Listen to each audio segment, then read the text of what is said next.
Hello. ഇന്നത്തെ സെഷനിൽ നമ്മൾ നോക്കാൻ പോകുന്നത് എങ്ങനെയാണ് നമുക്ക് സെയിൽസിൽ ഇപ്പോൾ അഡീഷണൽ ഡെലിവറി ചാർജസ് അങ്ങനെ എന്തെങ്കിലും അഡീഷണൽ ചാർജസ് ഉണ്ടെങ്കിൽ അത് എങ്ങനെയാണ് നമ്മൾ മാർക്ക് ചെയ്യുക എന്നുള്ളതാണ്. ആദ്യം തന്നെ നമ്മൾ മാസ്റ്ററിൽ വരാം. മാസ്റ്ററിൽ നമ്മൾ ആദ്യം ഒരു ലെഡ്ജർ ക്രിയേറ്റ് ചെയ്യാം. അപ്പോൾ മാസ്റ്ററിൽ ലെഡ്ജറിൽ പോവാം.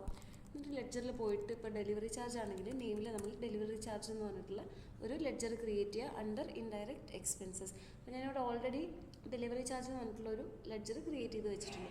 അതിനുശേഷം നമ്മൾ ബാക്കിൽ വരിക. ബാക്കിൽ വന്നിട്ട് നമുക്കിവിടെ സർവീസ് ടൈപ്പ് എന്ന് പറഞ്ഞിട്ടുള്ളൊരു ഓപ്ഷൻ ഉണ്ട്. സർവീസ് ടൈപ്പിൽ പോയതിന് ശേഷം നമ്മൾ ആഡ് ന്യൂ കൊടുക്കുക.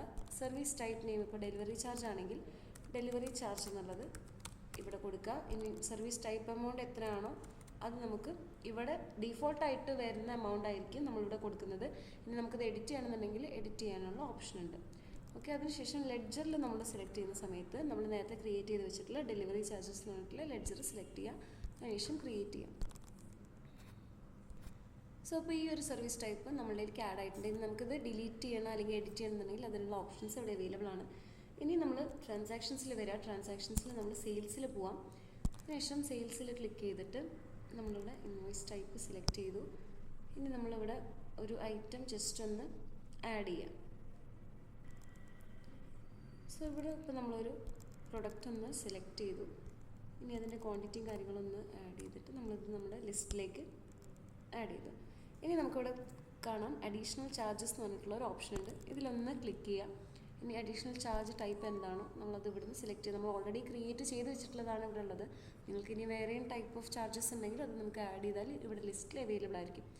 നമ്മളത് ഇവിടുന്ന് സെലക്ട് ചെയ്യുക. നമ്മൾ ഡീഫോൾട്ടായിട്ട് നേരത്തെ കൊടുത്തിട്ടുള്ള എമൗണ്ട് നമുക്കിവിടെ അവൈലബിൾ ആണ്. ഇനി നമുക്ക് ഇവിടുന്ന് എഡിറ്റ് ചെയ്യണമെന്നുണ്ടെങ്കിൽ എഡിറ്റ് ചെയ്തിട്ട് ഇവിടുന്ന് ആഡ് ചെയ്യാം.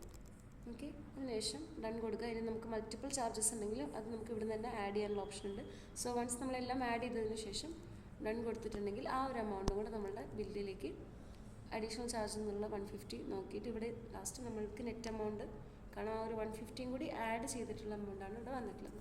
അതിനുശേഷം നമ്മൾ നെക്സ്റ്റ് കൊടുക്കുക, പ്രൊസീഡ് ചെയ്യുക, ആക്സെപ്റ്റൻസ് സബ്മിറ്റ് കൊടുക്കുക.